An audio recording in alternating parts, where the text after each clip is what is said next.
Hello everyone, it's me, Juan Gamer 54, back in another video, and today, yes, you're reading the title correctly. After much consideration, I figured, you know what, why not? Let's finish off the retro review. And what better but continuing off our realms of FNAF, to say the least. I felt like I didn't want to wait till like next year for the next anniversary to pop up, just to finish a series that I'm pretty sure a lot of you guys wouldn't really care for much if it's next year. So I figured, why not? Let's finish it here and now of this year. So, so you already know what we're gonna be doing. We're gonna be reacting to the science of the bite, and basically conclude that yeah, William Afton, not as a redeemable villain like some, especially the gacha community, are led to believe. So, let's do this. Father, it's me, Michael. I found it. It was right where you said it would be. There is only one thing left for me to do now. I'm going to come find you. Nuh-uh, not touching it. No, sirree, Bob. No way. You can mechanically wheeze all you want, Michael Eggs Benedict, Afton, Purple Guy, Jingleheimer, Schmitz, but I am not spending another 20 minutes trying to piece together whether you're Springtrap, whether you're Purple Guy, whether you're a second Purple Guy, and whether all of this requires yet another rewrite of the timeline. I can tell he's already losing it. At least not until the next book comes out in June. Nope, no sirree, doggo. Today, the series that prompted lore-based theories to flood this channel is getting the old-school game theory treatment. That's right. Today, I'm tackling the science of Five Nights at Freddy's. Yay!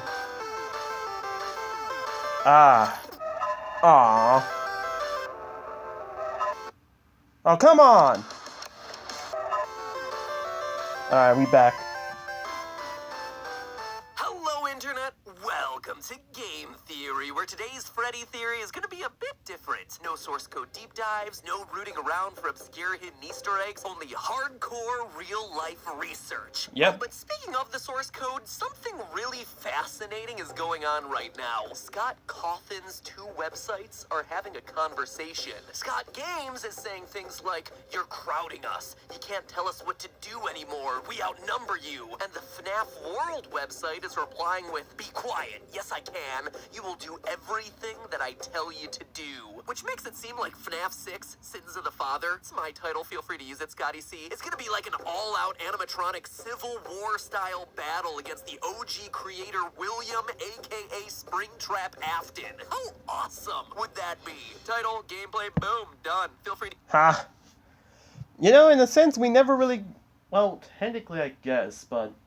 we never really got a FNAF Civil War. And I think I remember back in the day, I think I did, but this was around the time where, like, Security Breach was still being, you know, theorized about. And I believe that I did a reaction video about Super Horror Mike, in which, you know, he was hinting that we were going to have Freddy versus Monty. And I still believe we should have at least got that. I don't know, man. I really wanted to see animatronic versus animatronic action, but oh well. Guess it's just not meant to be. Use that idea as well. Meanwhile, in other FNAF updates, since a lot of you have been asking me on Twitter about my thoughts on this, the movie got itself canceled and then found itself a new production partner, Blumhouse Productions, the same guys who did Paranormal Activity, Oculus, The Purge, Get Out. Honestly, I think it's great news. Blumhouse has made a name for themselves by doing awesome movies on really teeny tiny budgets. And FNAF as an indie franchise needs that cheaply made indie vibe to really make it scary. It doesn't need a big studio like Warner Brothers, where it used to be going in and meddling and trying to make it more family friendly so they can go in and sell more FNAF toys and it becomes the next Minions or something. Low budget is the way to go because it forces you to get creative. So this news actively made me excited for the movie. A video game movie based on FNAF. Seriously, all the subs to film theorists better get themselves ready for a heap and helping a Freddy when that movie rolls around. Anyway, in a couple years. I think that covers all the FNAF related things that you guys have been asking me about on Twitter. On to the episode. This week I'm covering a topic I've wanted to do since the release of FNAF 4 back in 2015 and never had the opportunity to because I was always so busy trying to piece together the damn lore, and that is, can an animatronic actually kill you? Since, you know, this series has a lot of animatronics and a whole lot of death at the hands of animatronics. Yep. More specifically, I want to focus on the bite. You know the one I'm talking about. Uh-huh. Whether or not you believe this moment to be the bite of 83 or the bite of 87, whether or Bite of not 83. the date really even matters anymore, one thing is clear. This is the moment that set in motion everything else in these games. Yep. Based on the evidence coming from 6 games and the Silverized book, William Afton, creator of the animatronics, suffers this tragedy where his son's head gets crushed in a childhood bullying incident. Oh, A few days boo-hoo. later, the son dies of his wounds in his hospital bed, setting in motion Afton's quest to, quote, put him back together. Cut to scoopings, sister locations, a dead daughter, and more missing children than you can shake a basket of exotic butters at, and all because of this one moment. The bite is treated as a freak accident, something that couldn't have been helped. The horrific ending of an innocent childhood prank gone wrong. A series filled with haunted puppets and reincarnated skin suits starts with this. Just a random tragic incident that nobody could have stopped. A simple mechanical failure. Remember, this is before any of the suits are haunted. Uh-huh. It's still just a regular old animatronic. But is that really true? Does a regular old animatronic actually have the ability to crush a child's skull? Or is there something a bit more sinister going on here? Let me just say this. I will never look at my last sister location theories the same way again. And it's all thanks to the results of this episode's research. Hey, I'm sorry, MatPat, okay? I know this was MatPat in the past, but I'm sorry, my boy. But, yeah, William Afton, not a tragic villain. I'm sorry. He is not that. What he is going to the 10th layers. To begin to piece together the real danger these Disney rejects pose, we need to understand what makes them so dangerous in the first place. Sure, it might be easy to assume that Golden Fredbear and Golden Bonnie here are so deadly because they're spring-lock suits, but as we hear about in FNAF 3's phone calls, the locks are only used to hold back the sharp, pointy innards so they could be worn in suit mode. Okay. Yeah, we know this. Insert and turn firmly the hand crank provided by the manufacturer. Turning the crank will recoil and compress the animatronic part around the sides of the suit, providing room to climb inside. Please make sure the spring locks are fastened tight to ensure the animatronic devices remain fixed. It's also something that we witness up close and personal during Night 4 of FNAF's sister location. The spring locks hold back the robotic innards, and them unsnapping and releasing the mechanism is what makes them so deadly. But during FNAF 4's bite, Golden Freddy is already in robot mode. There would be no spring locks activated. They would not be snapping shut. To put it simply, the robot is operating like any normal animatronic would be, meaning that the danger Like is coming any not from animatronic some would in Chuck E. weird Cheese. detail of FNAF-verse style robots, but rather from the same mechanisms that exist in any animatronic, be it in a fictional pizzeria to the creepy remnants of Big Bear Jamboree heads looking down at you from the Winnie the Pooh ride in Disneyland. Go ahead, look it up. There's some nightmare fuel for you. Or better yet, if you're at Disneyland leaving the Heffalump and Woozle section of the ride, look behind you and look up. Prepare for a surprise. Considered to truly unwrap this theory, we need to know how normal animatronics actually work. Enter a man named Vern Grainer, an engineer who used to build robots for Chuck E. Cheese. Turns out, how these things are built is actually a closely guarded trade secret, if I can pronounce my awas. But in an article he did for Nuts and Bolts magazine back in 2009, he confirmed that almost every entertainment robot on the planet is built from one core Wait, there's a Roz animatronic? Actuators. What are those? Well, yo, listen up then. Ya homies know that when all the sickest ballers want to pimp out their bangin' rides, yo, they install hydraulic lifts in their undercarriage, like Ramon from the Cars movie. Well, yeah. Where hydraulics use oil and fluid dynamics to do that sweet lifting, yo. Pneumatics use air pressure. You build up a bunch of air pressure and then release it. That release moves whatever you want. A piston, a pulley, the deadly grin of a lifeless singing bear. They're used. Hey, don't be laughing now, Freddy. You on trial. Cars to the jaws of, well, Jaws at Universal Studios. Now, Grainer doesn't specify how powerful the pneumatic actuators in a Chuck E. Cheese-style robot's mouth would be, but we can go ahead and calculate a rough estimate. Whereas other actuators in the body and legs would have to be more powerful since they're moving larger, heavier chunks of robot, the ones in the mouth are smaller, more delicate. They only have to move a couple of ounces of plastic and metal for the jaws, teeth, and cheeks. The pneumatic tubes themselves are also only a couple inches long, meaning that they can only build up so much air pressure. All things considered, you're only going to need about 40 psi of air pressure max to do all of that. That's not a whole lot. It's like the pressure created from a strong breeze. So how the heck do a handful of small pistons powered by air create enough force to crack a child's skull wide open? They can't. Crushing a human skull ain't easy. The 22 bones of the human skull are there to protect the most important organ in our body from damage. And the whole thing has got a rounded structure to help disperse any forces applied to it. The strongest boxer in the world could punch you in the head at full force and it barely crack. But this perfectly normal Chuck E. Cheese wannabe not only cracks the crying child's we just head, coming but after breaks Fredbear's neck. hard enough to cause severe trauma to the brain? How much force is needed to do that? Well, it's actually a tricky question. First, we gotta ask, how old is the victim? When you're first born, the skull is softer, moldable, since, you know, it has to pass through narrow lady bits.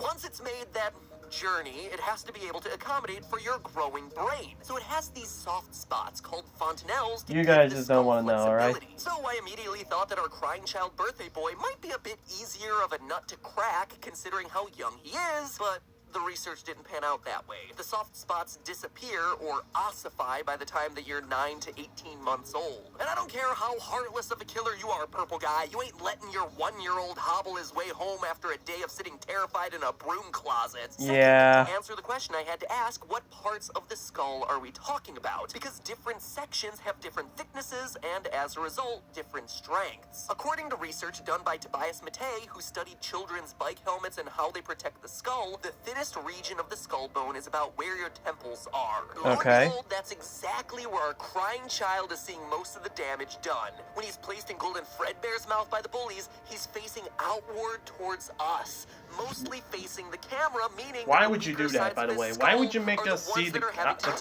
we gotta look him in the eyes while we do it. So I looked it up. To fracture the skull there would require the equivalent of a 1,100-pound man or 500-kilogram woman, equal opportunity not being sexist here, to step on the head in that exact spot. But then again, that's just to have the thing fracture. We're talking about a catastrophic head failure that impacts the brain. So we have to get a bit more specific and a bit harder of a bite.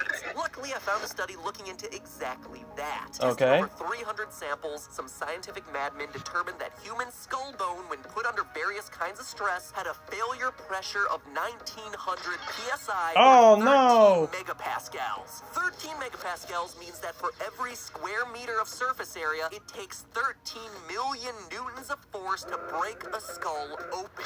Now, obviously, that number is hard to imagine without me giving you a real-world example of what it feels like. The challenge, though, is to accurately represent that pressure, we need to know how that pressure is being delivered. If I'm delivering a lot of pressure onto a small point, it's gonna do a lot more damage than if I deliver that same amount of pressure across a wider surface area. Think of it like the difference of stepping onto a single nail versus laying on a bed of nails. One's a bloody good party trick. The other is just bloody. So think about it this way. 1 megapascal of pressure is about the pressure of an average human bite. We're talking 13 times that. That is a lot. Ain't that gonna fracture the in our teeth? Case, that pressure is being delivered by small animatronic teeth clamping down on either side of the crying child's head. So, come on! Why you gotta make us look seeing him dead?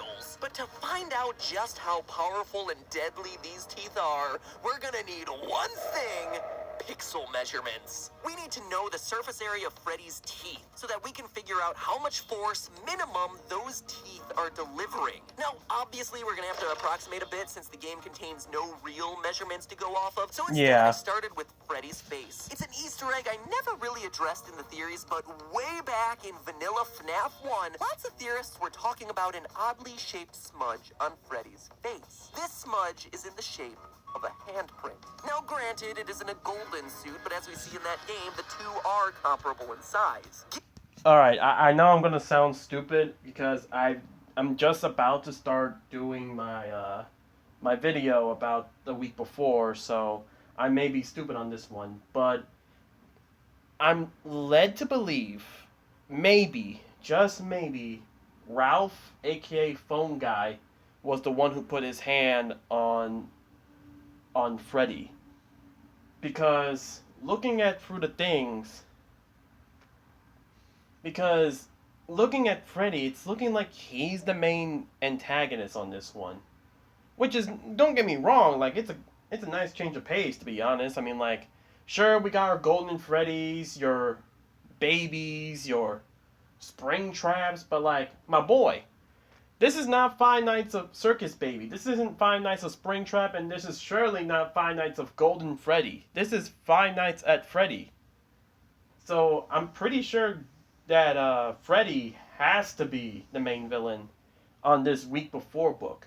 So I'm either thinking that it could be the phone guy who, that's the phone guy's handprint left on Freddy, or it could be someone else. I may be wrong. The only way for me to find out is read the week before, I guess. Given that the average human hand is about 18.89 centimeters long, we can use this handprint to scale everything else. Okay. Freddy's head then is 32 centimeters wide, or about twice as wide as an adult human's head, which makes a lot of sense. You need something big enough to serve as a costume. Now, Yeah. using a combination of images from different angles, we can use this to determine the dimensions of one tooth, which comes to 1.4 square centimeters. It looks like he was bitten with 8 teeth, 4 on the top and 4 on the bottom. Yeah. It gives us a total surface area of 11.26 square centimeters. So, using the power of math, we can use this figure to determine how much force each tooth is biting down with. And that number is bone-chilling. What? 14,750. Oh, no! Why is that a bone-chilling number? Because that's the strength that a full-grown crocodile bites with. It's almost the strength of a great white shark bites. In order to deliver that amount of force, you would need 2 high-end industrial-strength pneumatic actuators. These things are as long as your arm, and they need their own dedicated compressors pumping out 100 pounds per square inch. I mean, your own teeth would crack if you bit down with that. I can force. assume. It is most certainly way overkill for moving the mouth of some cheap mascot at a sad sack themed restaurant. It's Dang. almost like someone built these things to intentionally be deadly.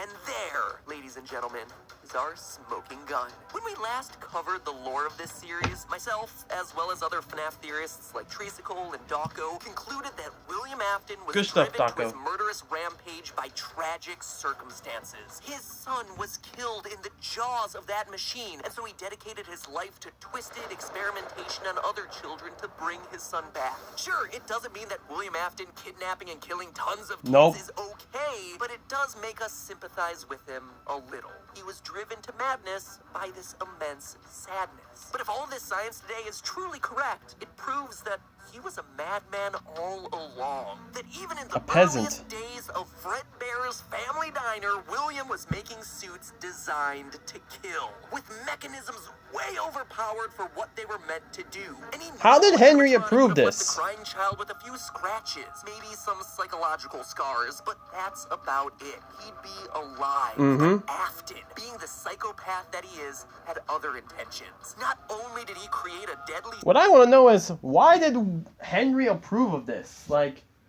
you would think that maybe Henry would like, don't you think this is a bit too much for the jaws of an animatronic, William? Like, okay, look, I'm not going to say as much, but like, I'm just saying like, okay, maybe times were different back in the day. Maybe like it was a cheaper option for something, but like, maybe it was cheaper for those, well, maybe not cheap, but, and I'm pretty sure they didn't have those mechanisms back in the day. But like, come on, man, you mean to tell me, like, did Henry approve of this, or what, did William make them in secret? Because there is no way my boy Henry would think of this was a good idea. system with the spring locks, but even the basic robotics of his mascots were built to kill. Something that he would continue to do throughout his career, particularly with the Funtime series. We all thought it was a freak accident that killed Afton's son, but at the end of the day, this death was completely avoidable. It was all Afton's fault. Indeed. He only has his own twisted experiments to blame, claiming first his son and eventually his daughter too.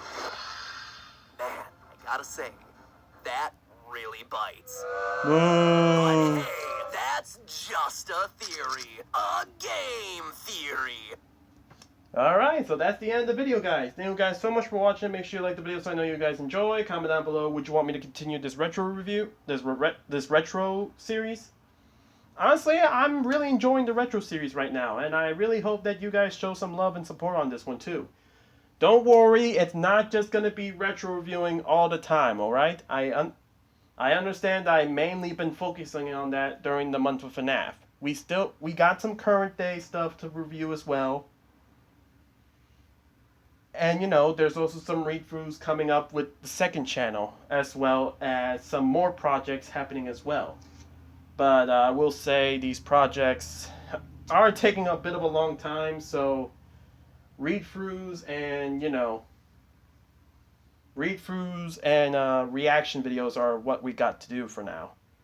But, you know, other than that, we still got a lot of stuff to do. And, you know, subscribe. We're trying to upload daily. This is OneGamer54, signing off.